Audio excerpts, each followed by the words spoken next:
So here I'm going to show you some examples of how to progress from the paddle to the tennis racket. So I start off with a slow ball using my simple technique.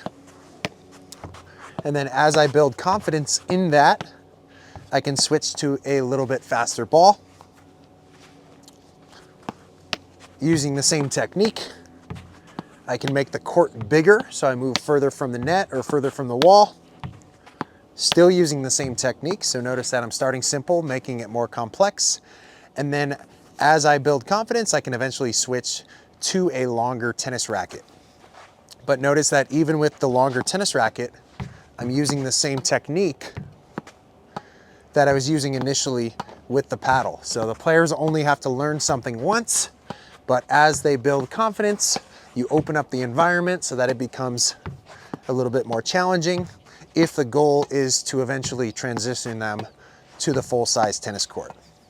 It's really important that you use progressions with every new skill that you are teaching to your students. So for example, if you're teaching them how to hit a topspin forehand because they've gotten to a level where they're more advanced, start with progression 1, which is the spec tennis paddle and a red ball.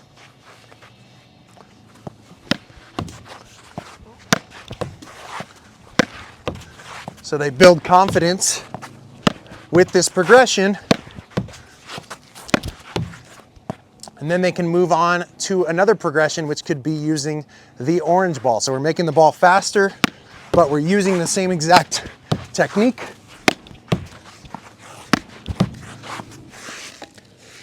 And then if your student is trying to transition to classic tennis, or they're currently playing classic tennis, we can switch them to the tennis racket. Again, using the same technique that they learned in progression number 1. If I am teaching a student how to hit an overhand tennis serve, I'm going to start close to the net with the spec paddle, and I'm going to teach them the simplest way to make the ball over the net with an overhand swing. So not a continental grip or anything like that yet, because again, we're focused on functionality. How do I make an overhand serve? And then I can make it better from there. As I have success, I may start moving back from where I started. And then as I have even more success, I will use the same technique, but now using the tennis racket as I work my way back towards the baseline.